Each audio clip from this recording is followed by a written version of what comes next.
We're here at Game 6 of the World Series. The highlights. Welcome to The Simpsons, the complete 17th season. Episode GABF 17, Treehouse of Horror 16. Original air date, November 6, 2005. I'm Al Jean, and it's my birthday.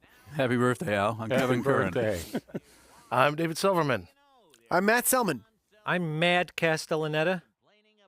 I'm Marc Wilmore. And I'm Tom Gammill. Well, this was a fun thing for me to animate. I had a great time with tentacles. Also, the scene at the end where the universe destroys, that was one of the harder scenes I think I ever had to do up to that point. I'm responsible for Pomona back there. Yeah, because you live in Pomona. I'm from Pomona. Yeah, that ad really increased attendance in Pomona. You can write your birth off. Yeah, this is back when the Treehouse aired after Halloween because of baseball. So that's what we're satirizing. And I should mention that Harry Shearer does an amazing Vin Scully. It's really perfect. That's who that is. Hey, Dan, when you do Kodos, is there anybody you're sort of trying to be like? No, I remember when we first did it. We talk like this. We have voices like this. And I don't know, I think it was Simon who said, we just want sort of presentational, corny acting. So we just did sort of, I guess, 1950s radio actors. Wow. Doing for the science first fiction. Treehouse, then, that was. Yeah. Huh. Like probably the 1950s, like those bad 1950s science fiction films where... Sometimes as a writer, you look at the animation and you just think, I could do that. That's super easy. Yeah. Did that look easy? Looks really easy. Oh, yeah. It's that actually took pretty 20 easy now. years of... I'm thinking presentational corny acting. That's the note I'm going to give. So we have presentational corny acting and easy animation. That's the way we do it. Now, the first segment is, if you may have guessed, a parody of AI. Is that what it was? That was one of the movies Spielberg directed that came from a short story. And I would always think that if you watched the movie, you could tell where the scary short story ended, which was probably with the boy in the underwater looking at the, like the real sad ending, except then the movie goes on and on. And I remember I took my daughter to see it, and then she was so terrified by the first half. I was like, oh, it's not for kids. So I took my dad to see it, and he was so bored by the second half. He was mad at me, too. I've never been so terrified and bored in my life. In 5 hours. A little something for everybody. Our twist, obviously, being that they like the new kid better than the original. I don't know. That probably would have made AI better if they went that direction. Was this the first episode where we showed Lisa enjoying the work of Robert Caro?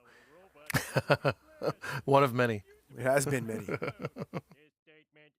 think the first segment is just showing credits. Yes.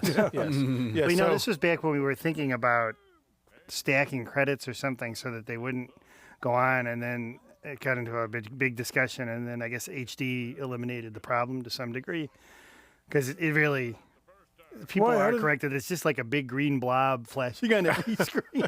Especially with our hilarious Halloween names.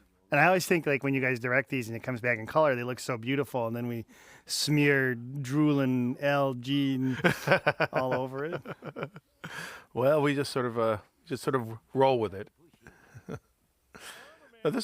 This was by the time we're doing this, we were already I think working on the Simpson movie. The script certainly was being done. We'd been working on it for 2 years, and I remember when we screened this, Jim said, "Oh, the movie should be like this." Well, I was kind of doing trying to do more techniques, more sort of multiplaning techniques that I was going to try out and then work into the film, and it sort of was a nice sort of way to prepare for it. Well, you know what, too, is we have usually the one big party we throw for everybody is the Halloween show party, where you put it on a big screen, and you had a big group watching it, and it really played well. So it was like, hey, we could be a movie. Yeah. Well, like a shot like that, just pushing in and sort of just sort of making like the camera is physically moving in by multiplaning the elements in the foreground. Even a shot like this was breaking the scene into more levels. So when you pan, it has a sense of depth. I've noticed when you direct, people tend to bounce around more and have, you never do just sort of straight-legged walking, and I mean, which is good.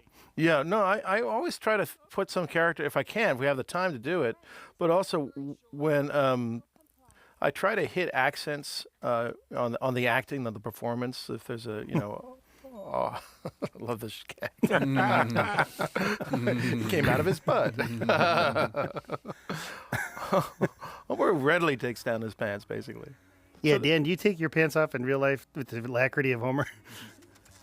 I don't think I could catch up to how many times. He's not wearing pants now. I'm trying to, but... Well, sometimes you do to get into the role, but... yeah, I do when I record. I actually have heard there are actors who would have scenes where they're at a desk a lot, they won't wear pants.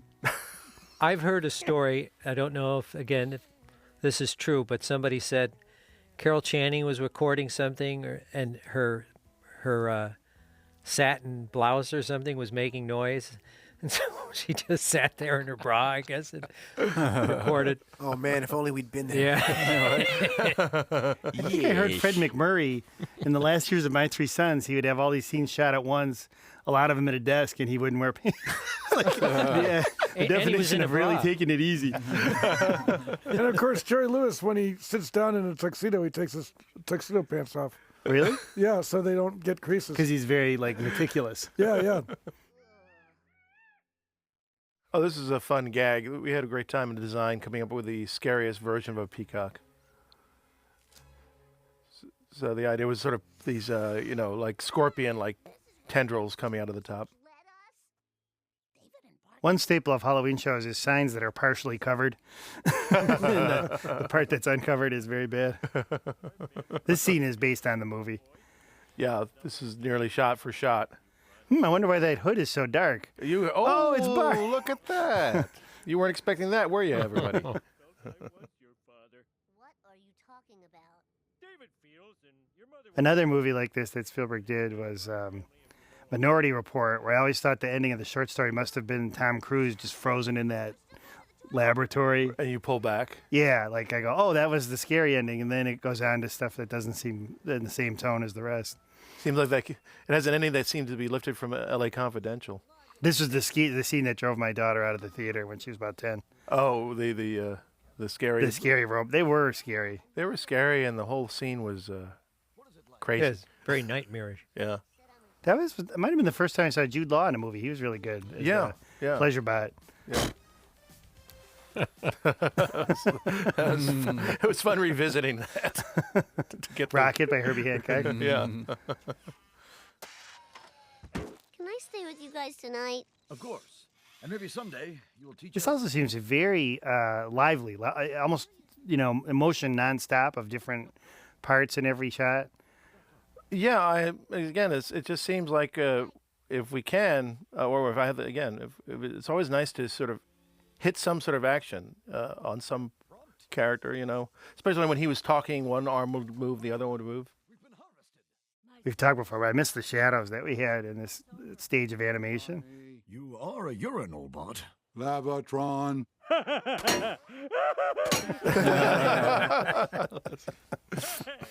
Well, this was interesting too, because when I first had this opening door, I just had them yelling, but I thought it'd be nice to do the camera lifting up to their point of view of.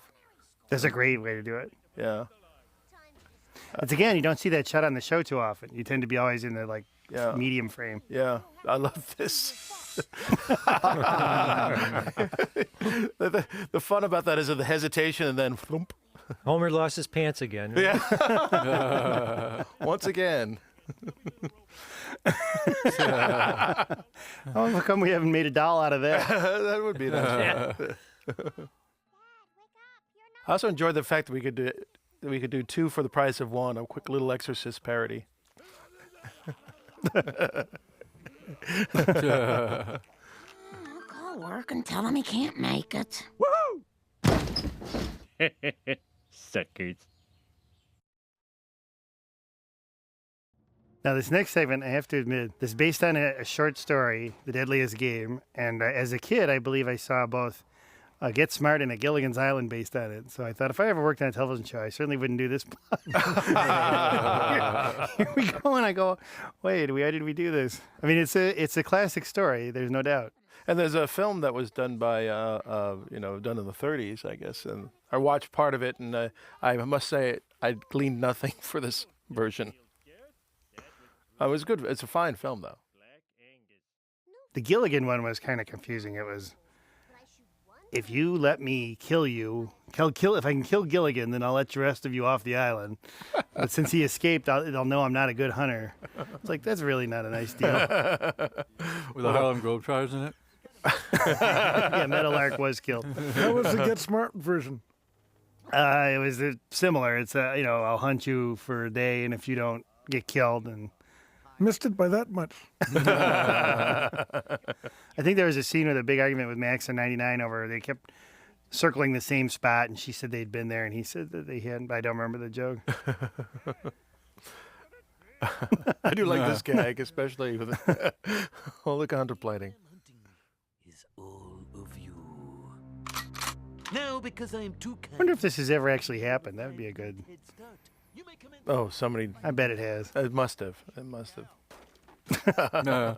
I bet it was in a more super sad than super entertaining way. It probably wasn't shot this well either, This is very colorful. I love the. It's always nice to have the sort of purples and blues against the color, the Simpson yellow. Previously claimed killing people as part of your religion. I think That's Dan doing Burns' lawyer, and that's Roy Cohn, right? Right. This should hold up in just about any courtroom. Joseph McCarthy's attorney. Yeah.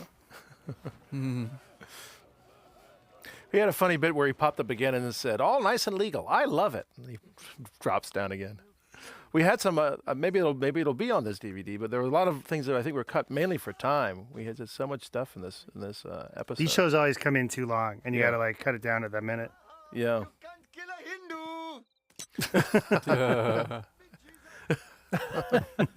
This was a fun. That's the kind of joke where you think maybe no one will notice it, and maybe 1 million people will protest it for the next 100 years. Like, all right, well, no one noticed. Or now they have again. I'm not so worried. Back when TV Guide had some meaning. Wonder how many people actually listen to each commentary. Well, hopefully not too many who are religious. Good chasing, but the stats say put your money on the guy with the gun. We had Terry Bradshaw on the show, and we've been on or animated him for his show. He always speaks at that volume.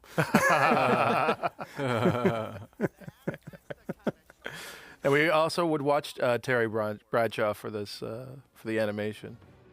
Hey, Homer, Burns is coming. Climb up. He's so heavy. That Homer. Nah, you missed me. No.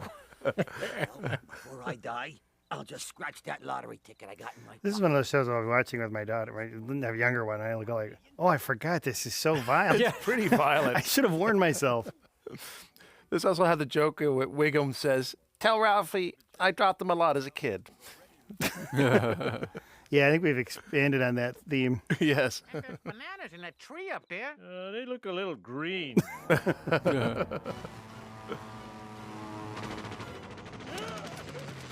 Burns seems to be really taking advantage of loopholes here. I love this shot. A sea of Carls.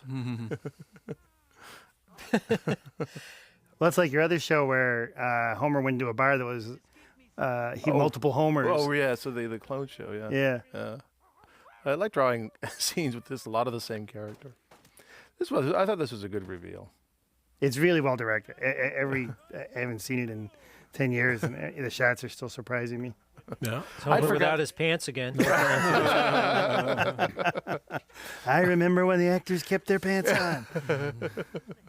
I used to be able to act in pants. Now these young actors today.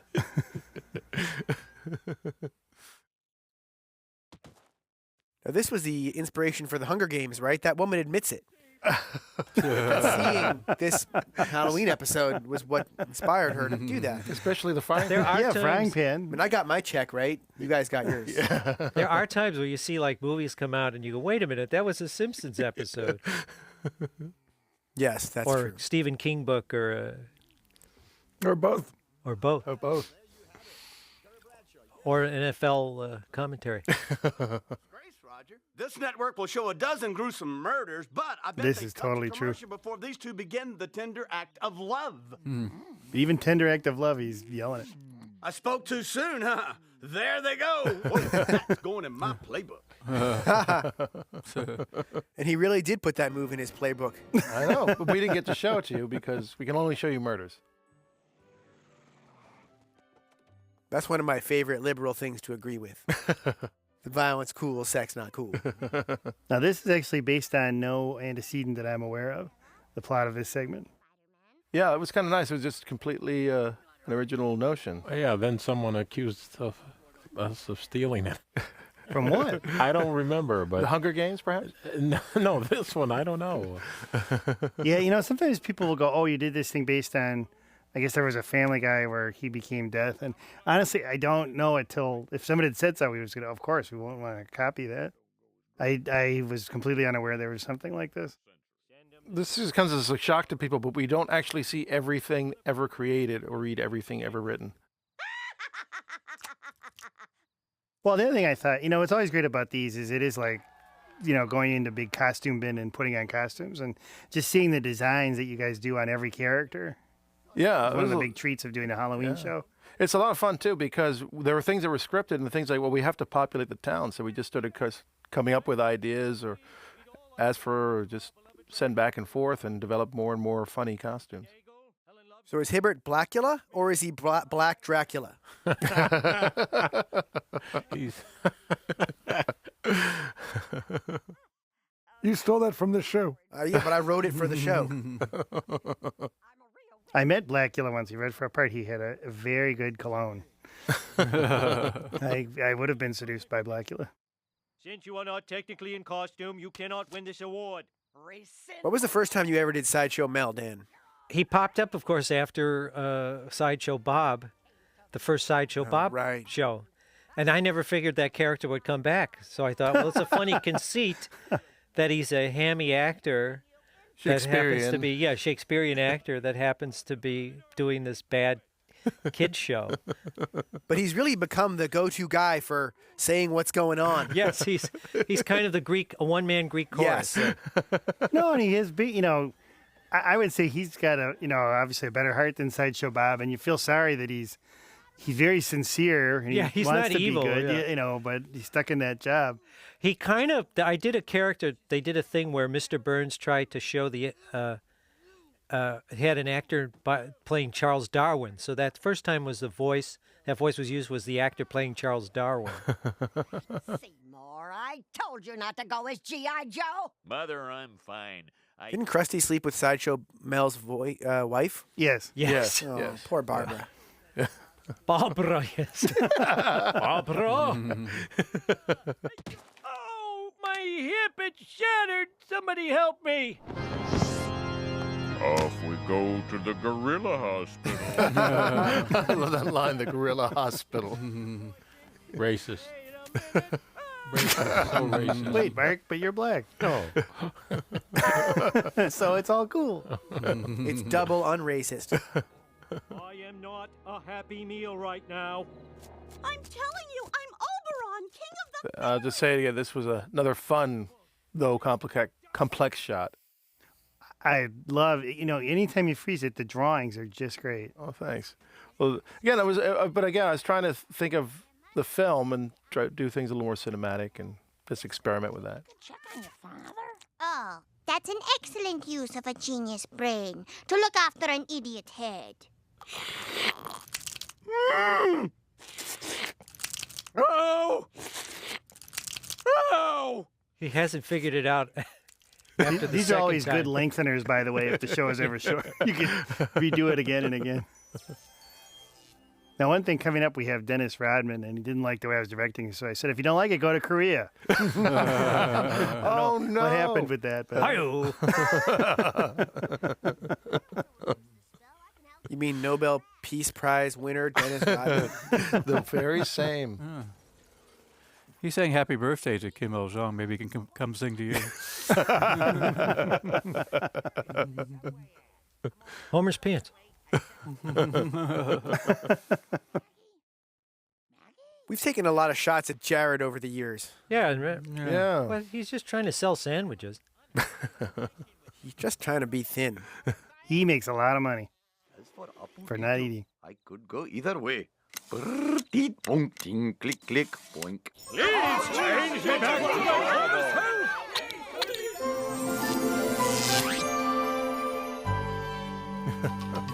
That's the Bewitched sound and music and logo.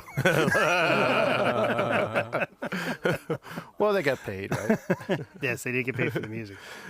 This was a debate too, like doing their heads, like kind of. I thought, well, there should some sort of overall color that's the same, like a pacifier color. So these sepia colors seem to do. I love the sepia color, like you did in the War of the Worlds. Oh yeah. I love every time we've done it. More shows in sepia. That's what we're gonna do. Won't you please donate a children's book or something? Together, we can make reading a slam dunk. Dennis Rodman, what are you doing here? Working off a speeding ticket. Happy Halloween, everybody! That was Back 45 in the days when a speeding ticket was his biggest problem. Legitimizing a fascist empire. What a That is different. a beautiful show. Really beautiful. Yeah. Thank you. Yeah. A lot of talking, though. It's worse than watching a film in a black theater. Racist. Racist. So racist. Racialist. So every year, Danny Elfman gets a fax or something. And he briefly stops cashing checks from the show. Think about writing a new Halloween name, then goes back to cashing the checks. That's interesting. He still does his Halloween name. Yeah, I think they're still different every year.